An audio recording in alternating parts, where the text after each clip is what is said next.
We're with Ryan. Ryan, how we doing today? How you doing, everyone? So, a lot has happened since we last recorded. Like, a lot. Both from, I think the last time we did this was Mhm. January Yeah, 18th. there was a lot of stuff that's happened since then. So, So many things. oh, so many damn things. Yeah, where to begin? Where do we even start? Well, first things first, how'd you guys handle the cold about a month ago? Well, snow, which was actually, I enjoyed cold weather, so I Mhm. enjoyed the snow anyway. And it just happened to be on my day off. And then they said only essential workers go to work the following day.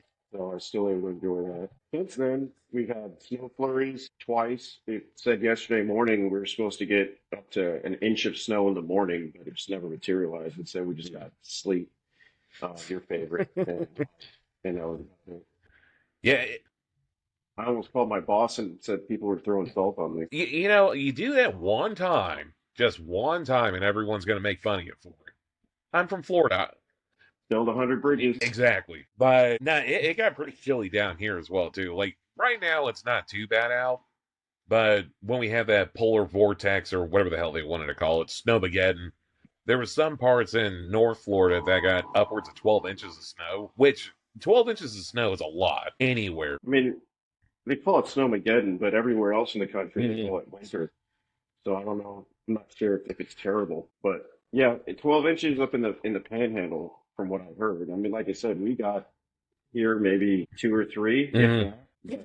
You would have thought the world stopped. I didn't hardly see anyone driving, although I was off. I just kind of hung out with the dog and just kind of crunched around the snow like a child, As one does whenever it does snow. which was fun.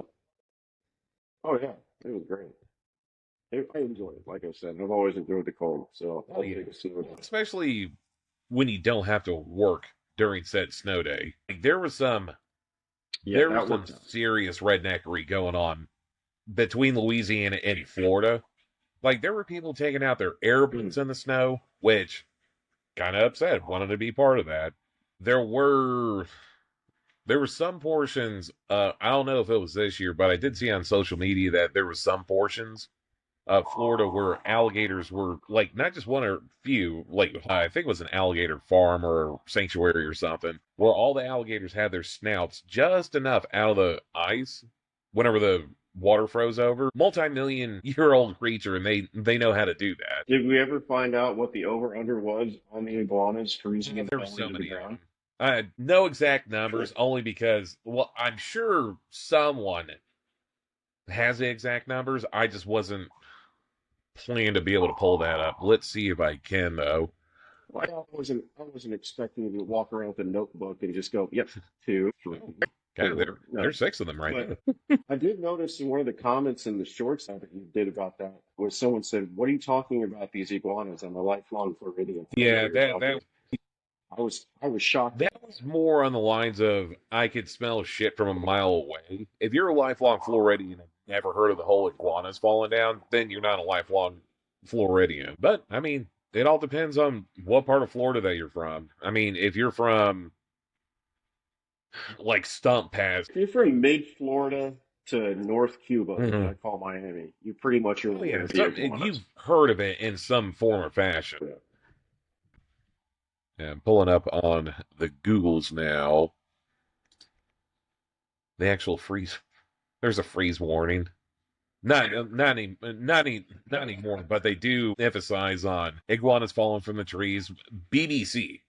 The BBC even featured it. So if you've never heard of it, you're very much underneath a rock somewhere. Yeah, Every now and disconnected again. would be a better word for it. Well, it surprises me how many people don't realize the whole thing about the Mhm. ball Oh no, pythons, that that how invasive they are in the hunting season. They're like, "What are you talking about?" Because I've had conversations with people at work mhm. about it. I was like, "Well, okay, I guess I get it, but yeah, iguanas, I guess would be about the same thing. If you don't know about one, you may Mhm. not know about the Which other." I mean, the whole ball python thing. Well, all the exotic snakes that aren't indigenous to the state of Florida, that's still a big thing because it's a perfect breeding ground for them. There's no known like adversary for them because No, the Florida rednecks. no like wildlife adversary for them. I mean, you see them messing up gators. But you figure gators would be Mm. opportunistic on it as Well, well. I mean, when you have a danger noodle that's big enough to wrap themselves around an 8 foot gator and then eat said gator, that's a pretty Mm. badass danger noodle. Now they are definitely an apex predator in a like perfect scenario. Because I think ball pythons originated from Thailand, I think, or somewhere in the continent of Asia. And yeah, they're perfect predators. Like they haven't made it this far without knowing what they're doing. Promise you that much. Well, Hmm. that's true. Now you've got me curious. I actually have my iPad hooked up here next to me, so I can also Google check Cross as we're reference. going. Exactly. They're known as royal pythons. Doesn't say where they started from. It does say, do ball pythons like to be cuddled? That is a drop question. I'm going to say no. I'm going to say they're Uh, not a cuddly animal. Technically, they are. It's just they cuddle a little too hard. Very I get it. constrictive. I got a corn. I got a well, God, 7-year-old corn snake, and I didn't realize when I first got her she was a constrictor. And she will wrap herself around your hand when she doesn't want to get back in Mm. her enclosure. She's one of probably the best tempered animal I've ever been around. So what else has been going? As far as outside of the podcast goes, because things have just been hectic would be the best way to describe it as far as workflow goes. So for once again, the people that have returned, they know that I'm a rideshare driver. For those that may be revisiting or visiting us now, I am a rideshare driver in Orlando, which pretty much takes me anywhere throughout the state of Florida because, I mean, you got to go where the rider wants to go. And let's just say that the vehicle that I have currently isn't quite the apex of reliability. So let's see, I got a May of 24. We're currently in February still. In less than 8 months, I would have to say, I've had both CV axles replaced. I've had to replace the fuel pump only because Chevrolet wanted something like $1,800 to replace the fuel pump, and I did it for 135. That's with new hardware and everything too. Well, I think that's disgusting. But we also need to preface what kind of mileage do you have on said vehicle? It's Less than not a year old. important. So when I got said vehicle, it had 28 miles on it from the dealership. As of today, I have 62,008 something. Been Mm. driving a little bit, but I mean, with the vehicles I've had in the past being predominantly imports, i.e., Subarus or Toyotas, I've never had any issues like this before with any vehicle, any of them. I never pinned you as a Subaru driver. Yeah, not even the cool Subarus either. So my first Subaru was a 2015 XV Crosstrek, and love that car. Honestly, I wish I would have never got rid of it, but I kind of ran it into the ground prematurely. Um, Mm. that was the first vehicle that I did rideshare out of, and from 7 miles, I put 137,000 plus miles on it in a span of like 2.5 years or something like that. Like I had the car for no, it was longer than that. It was right at 4 years, just shy of 4 years. Whenever I traded that in for Mm. another Subaru, being a Forester, a 2019 Forester, and that was a great car too. Honestly, that's the one that I should have kept instead of going with a Chevrolet Silverado, which unfortunately I had to let go because That it was a was a nice nice truck. truck. Oh, That was a I nice love that truck. truck. They work fantastic if you don't drive them. That's a great endorsement. These trucks are Yeah, they're a reliable vehicle. Now the a yeah, sponsor later yeah. on. If I ever do get sponsored, it would definitely not be GM. But the issue that I had with that truck, aside from the mileage I put on it as well too, was that it had the LM2 3-liter diesel motor in it, which great motor, got fantastic fuel economy. Aside from all the emission stuff that you had to add into it, like DEF, being DEF fluid, just to keep up with Mm-hmm. emissions and whatnot, yeah, it was still very fuel efficient. I averaged between 32, 34 miles to the gallon out of a full size truck, which that's hella good in my opinion. However, the motor wasn't the issue as much as the coolant system for it, because what should have been an $800 repair catastrophically spiraled out of control into roughly $16,000 in repairs. And I remember that Mhm. conversation. Yeah, over $16,000 in repairs, and what made it like the absolute worst, none of the parts that needed replacement were in stock. They were all 6 months back ordered. And yeah, being that I drive for a living, I need my vehicle. And what set it in stone was the fact that the dealership, I'm not going to name them, but they refused to give me a lease vehicle or a rental vehicle through the duration of my vehicle being in the shop just because of what I do for work, which I can kind of see from a semi-fair point of view. You don't want to have your loaner vehicle out with just a shit ton of miles on it by the time you get it back 6 months later. But I'm gonna say 6 months with you is oh, 35,000 miles. easy. But in the same token, how are you going to have the audacity to tell someone, "Oh, your truck's going to be down for the next 6 months, and well, good luck getting around. We know what you do for work, and yeah, just make it." Yeah. We can't tell you to take an Uber Yeah, because you are Uber. That's fine. yeah, like I don't under I don't understand it from the gall of telling someone, yeah, the parts needed for your vehicle are 6 months behind. Like, no, how is that reasonable in any sense? To also put it into preference, this is also during the time frame in which you couldn't really find a lot of new dealers Hmm. stocking trucks anywhere because it's post coronavirus and everything. Because that's the time I bought my Ranger, and I just happened to drive past a place that had the one I Hmm. was looking for. But that was one of three trucks they had in the lot, and everything else that if you wanted one, you had to order it, you had to find it across the country. They really didn't have the Hmm. parts available for some reason, but it was just that sweet spot where you needed all these major repairs, and they just didn't have Oh yeah. anything for 6 months. So it kind of you was Well, fine, and Well, it just it wasn't wasn't me good. either.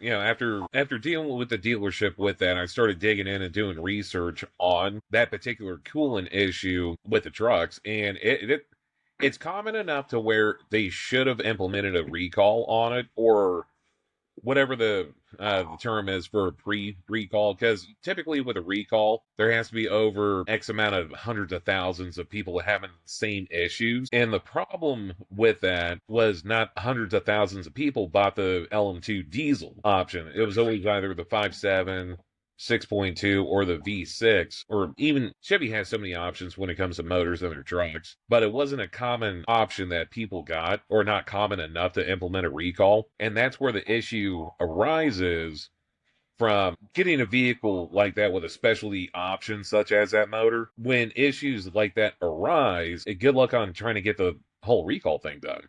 Like, lemon law, Yeah, none of that was implemented at that point just because of the motor that was in it. Which my advice I could give to anyone after going through that is, if you're gonna get a specialty option, especially a specialty motor option, don't make it a daily. Or if you do make it a daily, make it to where you're driving less than 20K a year. Because if I drove that truck for less than 20K a year, yeah, I'd probably still have it to this day with no issues on it. But being that I put something close to 200,000 miles on it throughout the ownership that I had it, and I bought it used with 20,000 on it already, it just wasn't going to happen. And it just wasn't in the cards for me. And the whole reason why I went with a diesel was for reliability. Turns out the motor would have been reliable, but all the auxiliary things that go along with it were not. So definitely something to keep in mind. That's my that's my TED talk. I'm going to step off my soapbox now. But so in It was a tragedy because that was a Mhm. very nice truck. Yeah, I'm Very. still bummed out by it, but you can only bitch, whine, moan, and complain so much. It's not going to change the outcome. And in doing so, it's just solidified that I'll never buy another new Chevrolet product once I get rid of this car. If and when I get rid of this car, if it doesn't blow up by then. It's not an electric vehicle. It's not going to explode. It's a Chevy. It wouldn't surprise me if it did explode. It's not a Pinto. Those explode. Only if they got in crashes. But yeah, as far as that goes, yeah, some people are diehard to a certain brand. I tried Chevy. It's just not for me. So next new vehicle I'll probably get, if I still continue to do the whole rideshare thing, is going to be, can't believe I'm saying this, it's probably going to be a Oh, Nissan, my God. not a Nissan, but a Toyota Sienna minivan. You know, you can't knock it because as much as you want to knock them, they are very They're convenient to convenient. have. Not Oh cool no. by any stretch. Not cool by any stretch. It's not like you can roll to a stoplight and turn heads because everyone assumes that you've got Hmm. five kids in that thing. But for what you do for a living, Oh mine will yeah. be a limousine. Oh yeah. And well, I mean, part of the reason why I'm going towards the Sienna minivan is Toyota does have the HEV option, which is their hybrid for it. So I mean, 45, 50 miles to the gallon, I'll take it. And well, they got built-in vacuums. Like that's kind of dope. Oh yeah, there's a little dirt on the ground. Let me go I ahead and mean, vacuum yeah, it out real quick. I don't need to stop by anywhere. you can take care of it Hmm. while they wait. It's not From bad. so from a cool factor, it would be -10, but from a usability factor on what I do for a living as of right now, yeah, it makes all the sense in the world. Plus, being a Toyota, if I were to inevitably get out of doing rideshare and hopefully move on to the next chapter in my career life, hopefully this takes off to where I can financially support my team with this. I'll reconvene on what I would like to have for a vehicle then. But I mean, as I said, so I'm really leaning towards a minivan. Look, man, you say you're going to lose 10 points in cool factor, but all it takes is a trip to AutoZone, get some LED strip lights and a sound system in there, and you can turn that into one hell of a little nighttime Oh party. yeah. Well, so being that I come from a car audio background, which was my first job out of high school, that was never an option for me to not make stuff cool. Because it doesn't matter what vehicle I've had over the years. I've always had to fuck with it in some capacity or another. Yeah, whether it be little stuff here, little stuff there, just to accent what's already in the vehicle, or just outright throw money at the problem. Like I'm gonna make it cool eventually. That's always been more of a hobby than anything, but it's an enjoyable hobby that I can also use as a tax write-off at the end of the year as well, too. Being that it's for my business at the end of the day, but probably be another year or two before I lean towards that option. Because I mean, even Toyota's not immune to some of the difficulties in the car industry now. Well, I mean, if you look on the bright side, if you wait long enough, you might be able to get those dividend checks from Doge that they're trying to send back to everyone just for all the money that they're finding. That's a big topic right there. I would like to talk about is the Department of Government Efficiencies, or DOGE, that's being headed by Elon Musk. Now, say what you will about the guy. Yes, he is autistic. Yes, he has some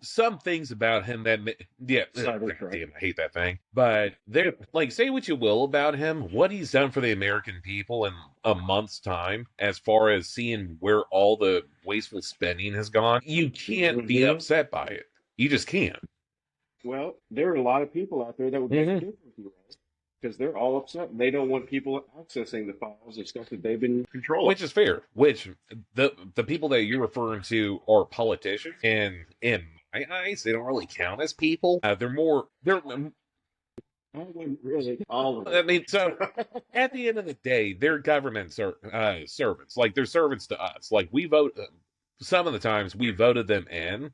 A lot of times they get appointed by their own cronies and their own people. You know, it's not what you know, it's who Mm. you know when it comes to the DC area.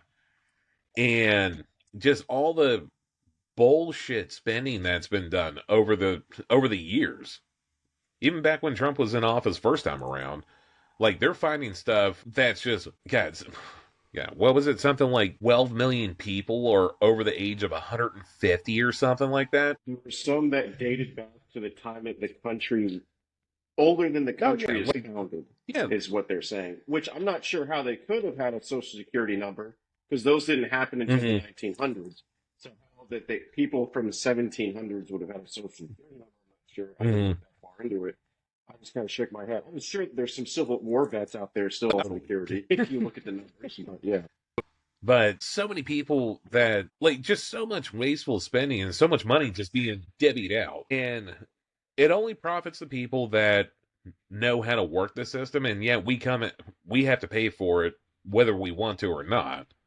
So with the whole dividend checks being going back out, something like 20% of the savings that they're saving so far are going to go back to the American people. That, not gonna lie, would be pretty cool. I'm more interested in what the new tax code is going to be more so than anything, because that's where the real savings are going to be throughout the year. Because based, There may not be any if they abolish the it, IRS completely and go with the external revenue dirty like that.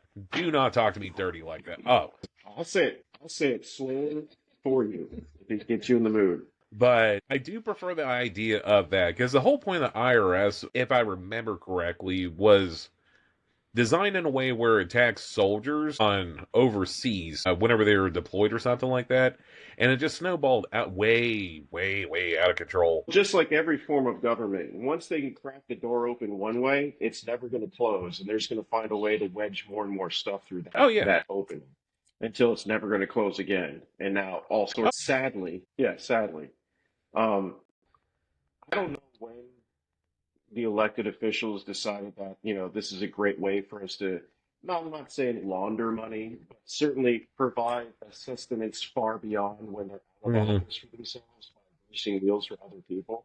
And I understand that when you're in a position of authority and power like that, the temptation is there. But if you truly have the country's best interest and your constituents' best interest, at some point, especially in this digital age where you can literally type in ball python and find out everything about Mhm. ball python, you might want to, be careful what kind of digital fingerprints you're leaving. Although it does help if you also, are in bed with the people that run the search engines and social media, conglomerates that Mhm. are attached to it. So you can have them populate your search, but it's still going to be found if someone wants to dig hard enough. And old Muskie Musk is doing he's doing the Well, Lord's work well, right and now. the biggest thing is it's in the interest for us, the American people, which we need that. We've been needing that for decades at this point because the call. I mean, I'm 47. We've needed it long Mhm. before I was around. But the fact that it took to now to have someone have the balls to Mhm. actually do it, that is what's astounding. I don't know why this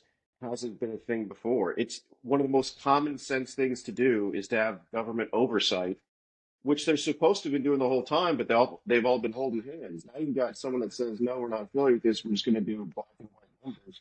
And holy shit, Mhm. we're finding. It's insane. It's crazy. All the stuff. I mean, every single day, Elon Musk is in the news more than Trump because of Oh all the yeah. stuff he's finding. Or I should say, it's disgusting. Yeah, Mhm. it's disgusting. Well, So I'm just glad they can rein all that shit in, and we can actually reappropriate money to things that are necessary. should have been done the whole time. Mhm. Exactly. I mean, we don't need all this money spent on immigration. We don't need all this money spent on, trans whatevers. Like I said before, I mean, you've got soldiers coming back here. They can't. They're missing limbs. They need therapy. They need take care of them. We've got every state has their own problems, and I understand the states' rights Mhm. versus federal. The states will take care of their stuff, and the federal government is just to make sure that everything runs the way it's supposed to. We don't have to bend the knee to the federal government every year and have them impose ridiculous stuff we're spending money on for no benefit other than people are getting kickbacks. And it's the door's getting kicked open and a lot of people are Oh getting yeah. exposed right now. And it's just going to get more And and more. yeah, this it's not even the tip of the iceberg. That's a crazy part. Because I can so it's been a month and there's been over something like 58 billion reallocated. Let me go through and double check the numbers on that if I can find it. I want to say we're getting close to the Mhm. trillions. Which there is a website if you're interested enough as a listener to check out the actual savings that's being done. It's doge.gov. So many fucking tweets or Post or X or whatever the case may be. I mean, Elon owns that as well too. But let's see, where do be the savings at? Because that's all I'm interested in. Under the tab mark savings. Oh, look at that. It's not the best looking website, Oh to be no. honest with you, as I'm looking at it. Well, Very basic. It looks like people who know numbers and not web. it remember Windows 95 and how you had to Yeah. get the AOL CDs in order to get internet time and whatnot. Get 15,000 hours for free. When you when you had to post Mhm. an email address. But yeah, over Hmm. 55 billion has been saved. Not to mention all the close to trillions at this point of just misappropriated and reappropriated funds and whatnot. Like it's wild. It is so wild. I wonder where they're going to find out, all the Black Book projects they've been working on, like, the remastered alien technology so we can finally Yeah, demo all so that. that, That's what I'm excited for. so there. Okay, my theory is, if they were to go down the DoD rabbit hole as far as where funds are being transferred and whatnot, there's gonna have to be like pulling back on the reins a little bit on that one, just because I mean, there's gonna be a lot of state secrets that come out, I would think. Oh yeah. But for them to go through and filter out what would be deemed a state secret, what's deemed not a state secret, that's going to be a difficult one. Look, as long as they declassify the ability to actually construct a functional lightsaber so I can finally own one, I'm fine with it. I'm fine with it. Oh yeah, I'd lose my hand in about an hour. I give myself 15 seconds. Like I would. I'd be like, just like Star Wars, I lost a hand. Except for Pathetic you don't get the hand. cool prosthetic though. I have to Google that next. No, I never. I'll be fine with a hook. I think that they'd still let me work with a hook hand. I personally would like a lightsaber battle axe or the technology for a lightsaber battle axe. Because if there's a That's more well, Transformers. Optimus Prime has it. he's pretty cool, dude. And a mace. Yeah, Hmm. voice, strong Very voice. much so. But yeah, aside from all the Doge savings and what's been going on as far as that goes, so living in Florida, Ron DeSantis has been talking about doing away with property taxes. Whether or not that's going to pass muster, I have no idea. But that would be a huge boost for a lot of people that own homes in the state of Florida that had paid off the homes years and years ago, and they can actually own that piece of property. Like they're not uh, stuck paying the property taxes on something that's already been paid for. Yeah, kind of like it would be paying it. How I look at property taxes as they sit currently is say that you buy a phone, all right, but every year you have to pay a tax on that phone just because you have that phone, even though it's paid off. And effectively, what they're trying to do is to get rid of that for people that have paid off their homes. Now, I don't know what that would do as far as bringing more people to the state of Florida, or what the long-term benefits or long-term like bad things that could come out of it. But on paper, it sounds Well, like a good idea. well, first thing, I don't think the state of Florida needs any more Mm. people moving in. It's crazy as far as how Oh many yeah. people are there now. Second, the phone thing is a great analogy, but the government can't declare eminent domain over your phone as they can. Which So I think that's going to be the bigger legal so battle. the between that and is that implemented to all properties or would it just be implemented towards residential properties? Because it would be one thing if I buy a house and after 30 years of paying on it, it's mine. But when it comes to commercial real estate, do they still have to pay taxes on that since it's a money generating option or property? I would not know. I'm a man of average intelligence, and I'm not sure how all that works. All I know is that's a thing, and people have lost their homes over eminent domain. I'm sure there's a legal battle to be fought, and like I said, I'm not an attorney. Though I'm an attorney spokesman, I'm paid, I'm just saying there may be some other legal things in hoops he'd have to hurdle in Jimmy to Mhm. make that work. Although great idea, I'm all about saving money so we can put more money into the Well, but economy and so people can actually prosper themselves. Because the other side of that coin, however, is how many of these houses in the last 20 years, when you put it up for sale, is purchased by a company so they can just turn around and rent it. I don't know how many houses I've looked at in the past 5 years that you go to buy it, but it gets bought out from under you by a company that turns around and just Mhm. rents that house. It's harder and harder for a person to just go out there Well, and and that's buy a one of the home. biggest issues in at least the Central Florida area is with all the new housing communities that are just popping up left and right over here. You have these companies that are buying entire subdivisions before they're even breaking ground. Like you'll see signage out there one week Hmm. saying homes starting at let's just say 350,000, which that doesn't even cover a shoebox under an overpass anymore. But they'll have signage out 350,000 for homes to buy. And then next week you drive by and it's going to be an all rental community or a short term lease like Airbnb and whatnot.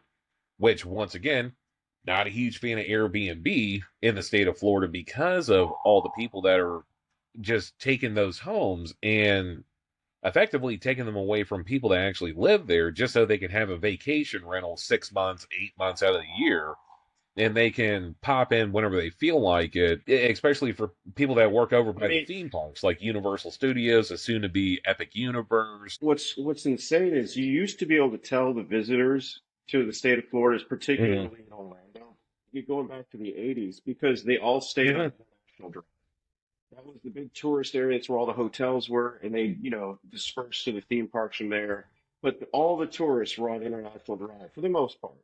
And then over the last 40 years, they've expanded all the way out to Claremont and Oh, everywhere has else. I that. mean, there's tons of homes that, yeah, they're just homes in neighborhoods, but they're rentals for people that come down for 2 weeks, and they always have, a different British family there every Hmm. 2 weeks because they're here on holiday and they're going to all the theme parks and whatnot. And people that live there, they've told me, they're like, it's, we've got, five houses around us that, every couple of weeks, 3 weeks, a month, there's a different family Hmm. in and out of there because they're only here for a short time. And it's becoming more and more prevalent. So, like I said, when I was looking for houses out in Claremont, I've been looking for houses in Huntsville and looking, I mean, granted, two Hmm. different states, a little bit easier here for the most part, but just it's trying to find a place that's not, out in the sticks, 40 minutes away from where I Well, need to go every day. that's the biggest thing with Orlando in particular is because of the accessibility to the parks and all the people that want to come here just for the parks.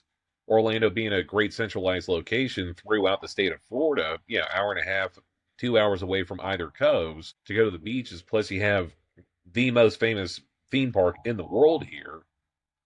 Like, I get it; it's a good vacation destination, but it's gotten to the point where there's no seasons anymore. Like there's no tourist season, there's no downtime. It's just constantly go, go, go, go, go. And I see it firsthand on a day by day basis. And like the common trip that people are willing to commute back and forth to work because the places that they're living at, they're so far out that there's not decent paying jobs in those areas, so they have to commute all the way to Orlando. They have to commute sometimes hour and a half, 2 hours just to find a job that pays well, which you gotta it as like there's a net neutral return. Like, yeah, do you want to pay more for a place that's closer with a lesser commute, or do you want to pay less for a place but pay more for commuting back and forth? Because I mean, hell, if you're spending hour and a half, 2 hours in traffic each day one way just to go to work and then doing that all over again to go back home, that's an additional 4 hours on the high side. 4 hours a day, 4, 8, 12, 16, 20. You're spending 20 hours a week just in traffic. And in Florida, that's No, not fun at all. especially if you have to take I at any point throughout the day, and depending on where you live too, you're having to fight traffic both ways in and out,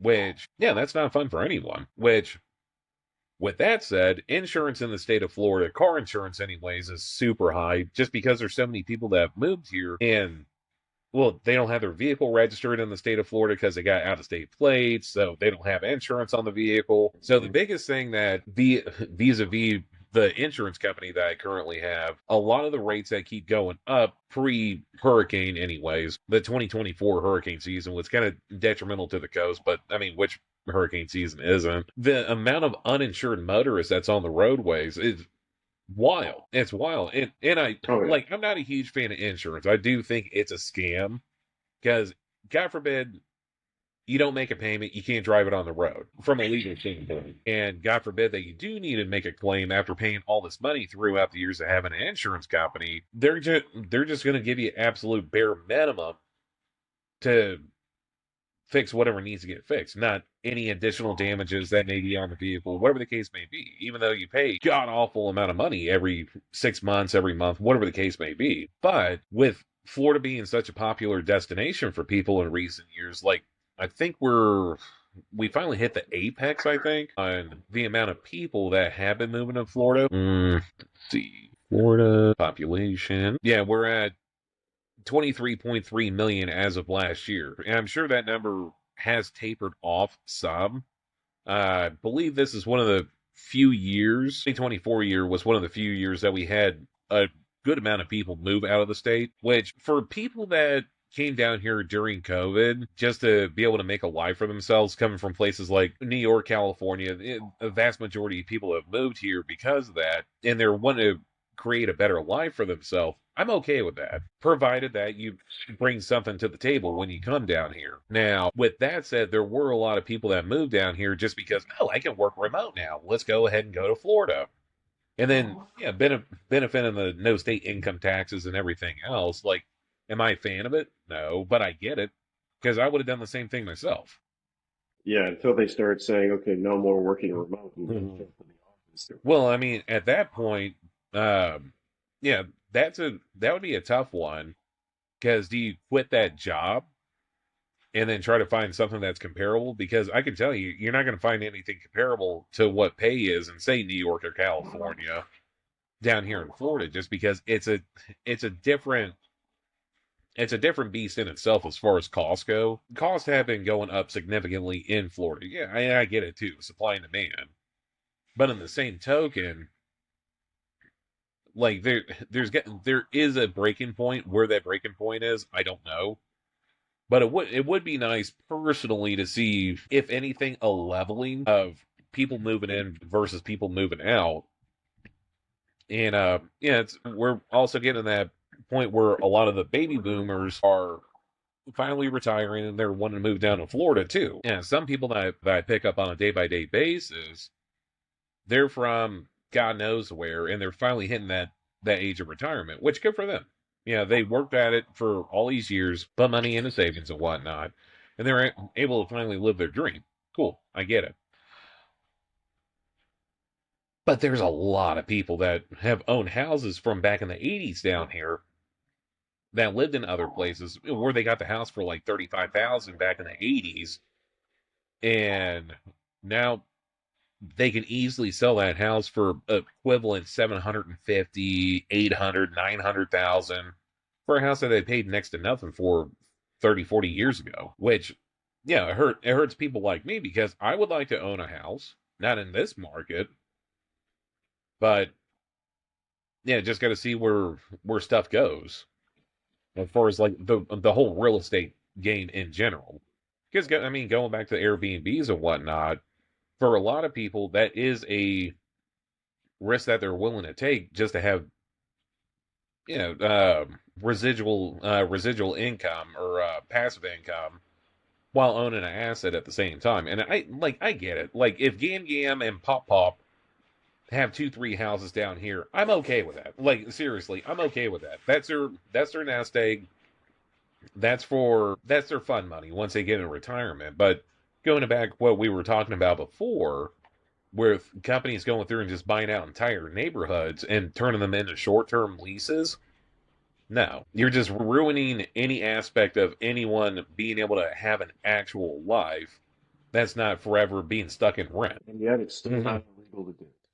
Which makes me wonder who's paying who to be able to do that. They've discussed it, but it never seems to go anywhere. Because going back to the whole Doge thing, yes, they're working on the federal side right now. They're trying to weed out all the fat on the federal side of things. I would like to see them go on a state by state, like state by. Well, I mean, it's not like they can't, open up shop in every state and try to help, each state go through their own books and see what's frivolous spending. I'm sure California doesn't need to have, agency that makes sure that there's tunnels dug under every road so turtles can cross safely.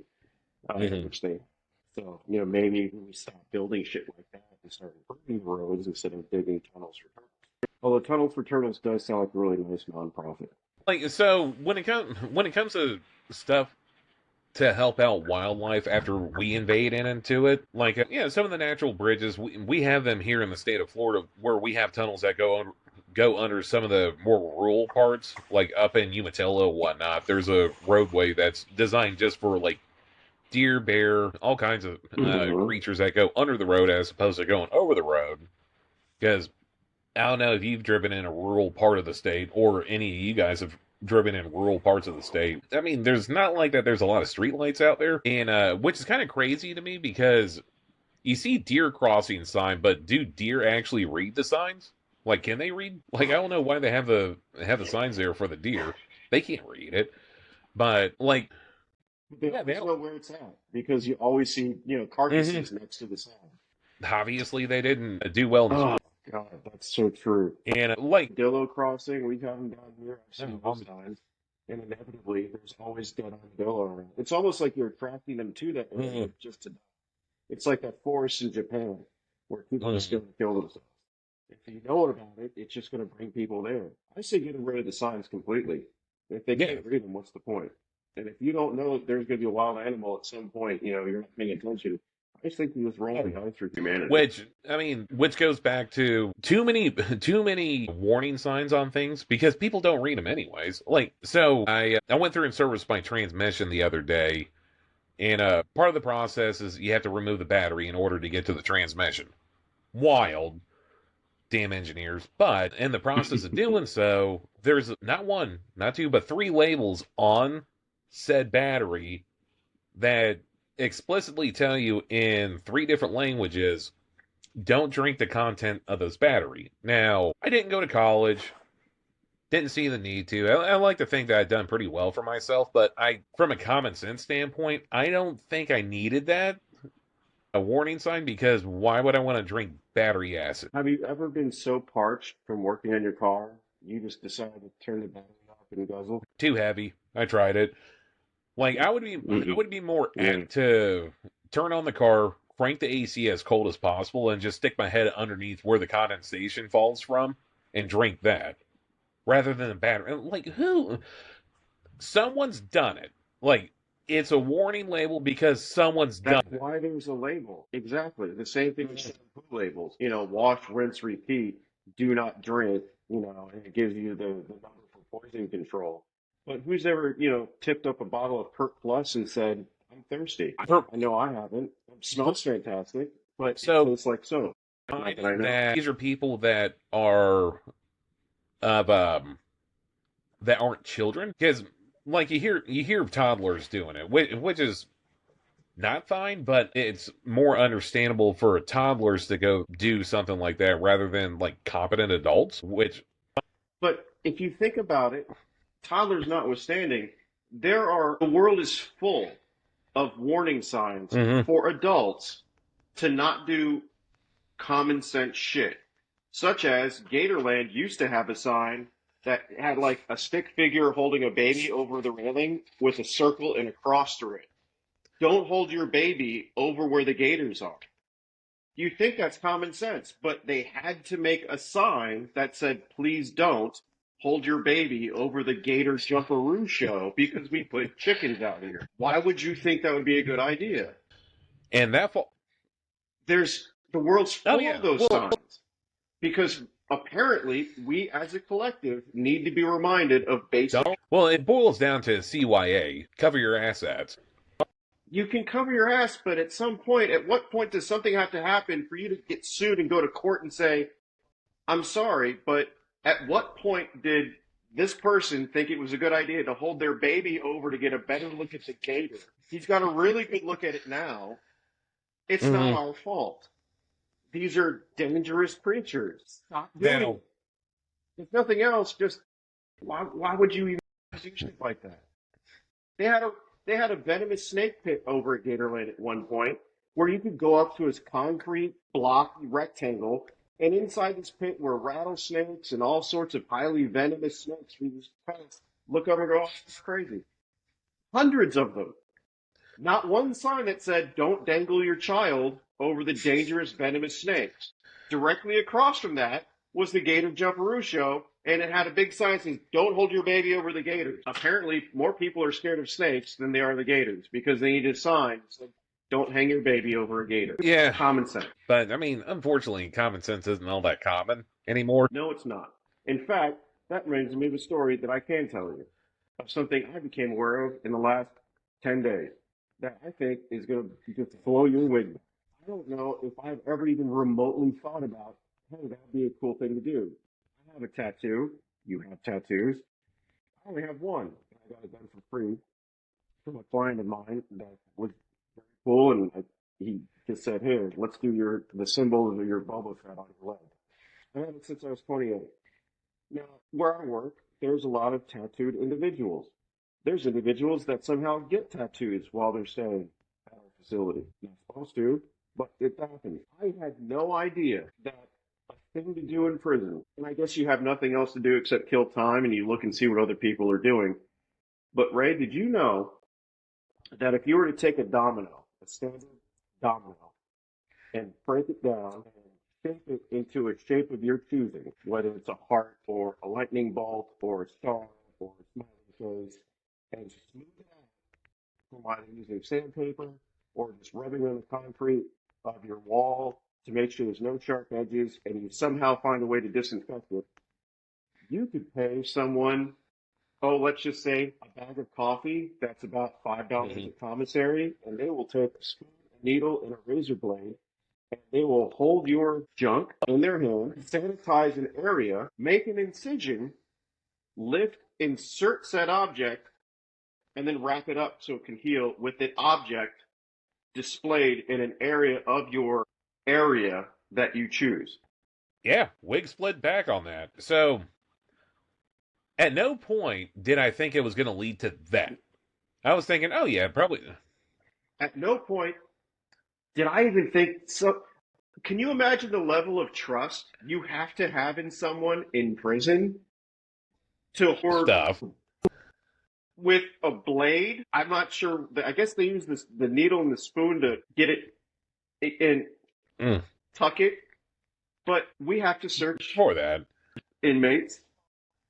Well, just in general, sometimes you have to provide, pad searches and strip searches. And we had to strip search a group of people coming in, and one of them just happened to have a bandage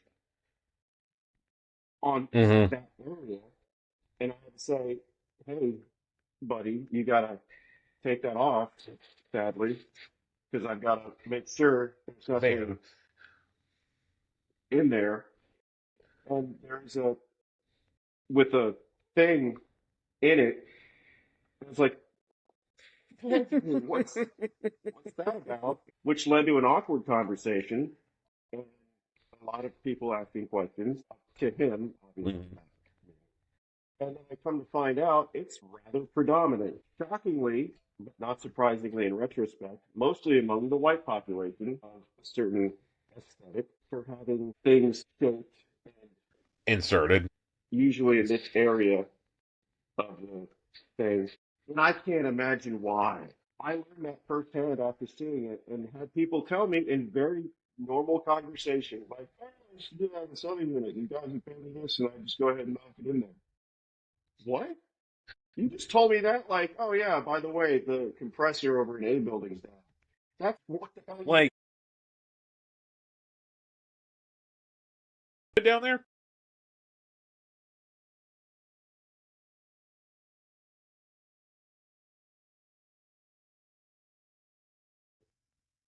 A domino of all things, too. not the whole thing, but they use that. Because They break it down and yeah. they shape it. But no. Like, no. Of all No. places, especially there, no. Like, hard no. Like, and they say it's like it's a routine thing. Like, no, man, you're barely even bleeding. I don't want to bleed at all. I don't trust you. No. What the hell is wrong with you people? So many, like, how bored would be the question. Like, how bored would you have to be to even think about doing that? Like, I get it, it's prison. The dedic the dedication, like I see, you've seen pictures of people with, they got tattoos and they start getting those, underdermal implants that make them look like they have bones or Hmm. horns or whatever. Understand, or the filing of the teeth or Yeah. splitting the tongues so they look like snakes. But Wrong place. I Wrong no. place. And for whose benefit? If you're serving a life term, Yeah. it's weird. Seriously, of all places, why would you want to put it there? That's the question, and I immediately said I don't want to Mhm. answer. And yet you got the answer. Fortunately, I did Okay. not. They respect. I'm like, you know what? I'm going to stop asking. I don't want to know anything about it. We've got actual stuff to do, and I didn't. I didn't even want to go down that road. I didn't walk into work that morning thinking I was going to have to deal with that. But I have that knowledge, and it's burdened me. I appreciate you letting me share that because it's confounded me for 10 days. As it would. as it would. I'm glad that it's a story that you are able to share with my listeners as well too. The other dude, I wish I could tell more because I have so many questions that I see on the daily, and this is a generic enough event that is commonplace enough in that system, and apparently it's not only in this state because I've had guys from Arkansas and Oklahoma say Mm. the same thing. So that is insane. So if we can ever get Wayne on here, I'm really curious to see if it goes on the federal. Yeah, still gotta get Wayne on here one of these days. But so to switch up subjects just a little bit. So Thank God. as far as date of recording, next week is going to be Daytona Bike Week, and being that I'm a rideshare driver, I do travel back and forth out there. I couldn't make it for the Daytona Speed Week just because, well, vehicle stuff. Goddamn vehicle, fucking Chevy. But as much as I don't like any of their newer stuff, their older stuff, like if you were to give me an OBS 1500 single cab or even an extended cab, Mhm. all day. Because at least with older vehicles like that, you can get like a Leatherman tool in a set of razor blades and be able to work on that entire vehicle, the entire thing. You can easily work on it. But so for those that do follow the channel, I haven't been posting as much content, mainly because of preparation for the Daytona Bike Week event. In total, it's about 10 days long, even though they say it's a week. Because you have the weekend before, all the way to the weekend after. Plus, I like to go out there at least a day or two beforehand for all the crews that set up for the events, and a day or two after for all the crews that break down the events as well too. So for me, it's a pretty good way to get ahead financially for the year. Because in years past, not so much last year just because of bad weather that was out there, but what I make in, say, a 10, 12-day time frame out there is what I'll typically make in a month working in Orlando, which is saying something with Orlando being such a busy market and long hours though. Such long hours and all the stuff that I need to do to make sure that I have a reliable vehicle is what I've been putting all my efforts towards these past couple of weeks. Yeah, like the fuel pump issue. Luckily, it happened now, not during the event, so at least I got that out of the way. Servicing my transmission, going to be doing spark plugs within a day or two, and getting new tires as well too. So, I mean, it's a lot of money going out for just in maintenance in general, but the benefits of it outweigh the costs initially, especially when it comes to making sure that you have a reliable vehicle, because no one wants to take a ride here and be like, oh, cool, I'm totally going to get to my event. Why are we on the side of the road right now? Why does it smell like fire? Why is there gas all over the place? Like, these are things that you just want to have preventative maintenance on prior to. And it takes a lot of work to be able to make that happen. I've had to put the channel off to the side for a little bit just so I can, well, be more focused on what brings in income. Because as of right now, we still haven't made a dollar, not a red cent off of any of the podcasts, which is fine. This is more of a passion project than anything, but would eventually like to get to maybe not Joe Rogan status or any of the other big podcasts that are out there, but it would be nice eventually to at least make something off of it. You know, I've noticed that you've had a change in your I'm wearing a hoodie. in the weeks since, and I've noticed that you were in the hoodie this time and Oh, shirt. It's been yeah, it's been kind of it's a little flipped. different in light on a future episode that we're going to be putting out on here. We went to so Strickland and I and his girlfriend went over to the Vero Beach Craft Beer and Wing Festival yesterday. We're recording on Sunday. This happened on Saturday, and that was a fun event. I don't know if you've ever been to a beer festival before, but they're personally, I think they're worth it because at least with the craft beer events, you get to try out different breweries from the state or from the local area or even from around the world or whatnot. And there were some big names there, like Budweiser had a booth there, Coors had a booth there, but a lot of it was all craft beers, and some of them were really good, some of them not so much. But with a beer festival like that, it can open your horizons on what you're normally used to. And well, because of that, it was a little chilly yesterday. We have a new provider for t-shirts and whatnot, and we were showing that off. Well, being from Florida, I can't do anything normally, so I had to cut the sleeves off of one of the shirts that I got and was running sleeveless all day yesterday.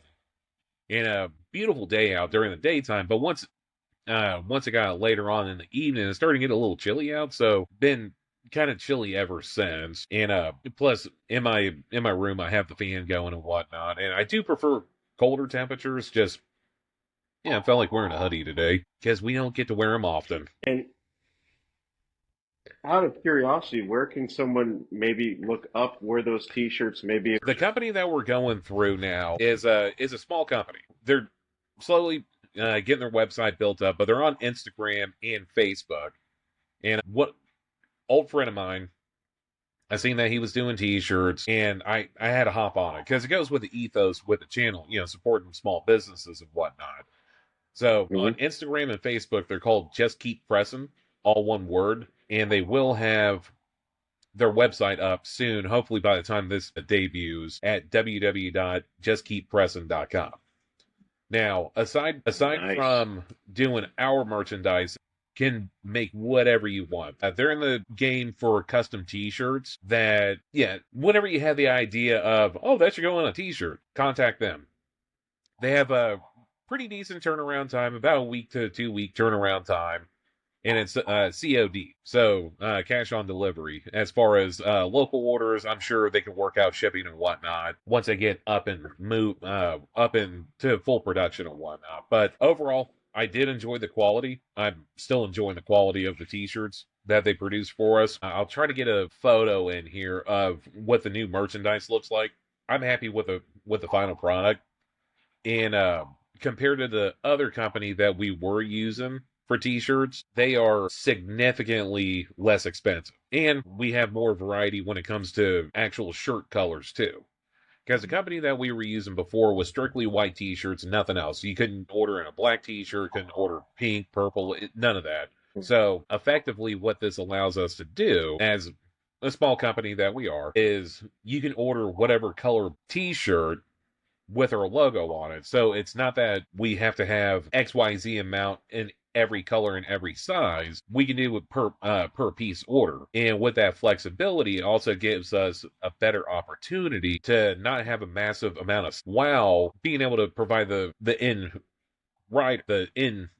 user a shirt that they want. But with that said, let's go ahead and pause real quick and I need to get loaded back up on coffee. No drinking today because yesterday was a bit of a long one. So we'll be back in just a moment.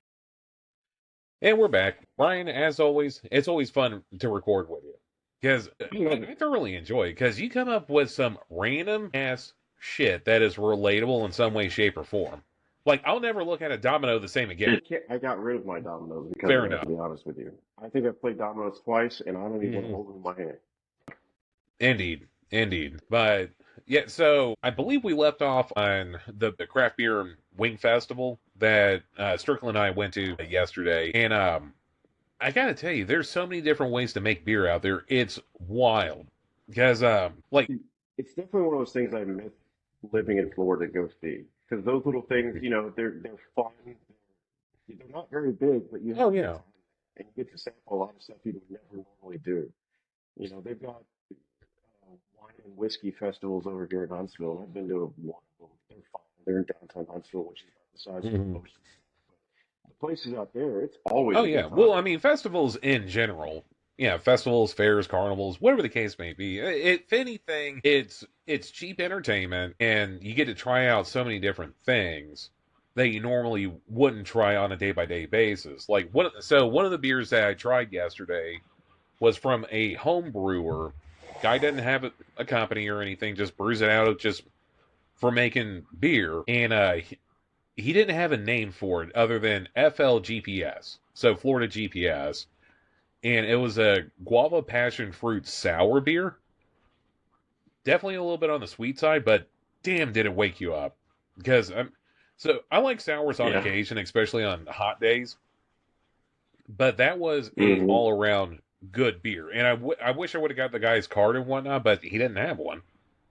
And that's one of the pros of doing something out of passion versus trying to do it for profit. Which, Yeah. as mentioned before, this is more of a passion project than anything. It would be nice if it did generate some income, but yeah, until then, we're gonna keep producing episodes. We're still gonna keep producing and whatnot. Yeah, especially from a Florida, from our perspective over here in Florida. I know you're over in Texas, and like at some point or another, I would like to do maybe a couple episodes outside of the state of Florida. But until then, yeah, it's definitely gonna be predominantly Florida based. I mean, there happens to be something happening to the end of the year that we've discussed that you might be able to finally, kind of get one of these on. And I'm still holding on hope that that might happen. Eventually, I would. I really would like a cowboy hat though, especially one that could fit my melon of a head. Because Thunderdome up here I mean, you'd look good in one. Maybe not in the hoodie, but you definitely look good in one. someday, hopefully coming soon. Hopefully coming soon. I mean, it's always within the realm of Mm-hmm. It conversation. definitely is. And with that said, Ryan, thank you so much again. It's always a pleasure recording with you. We're here in Intoxication Station, and we'll catch you next time.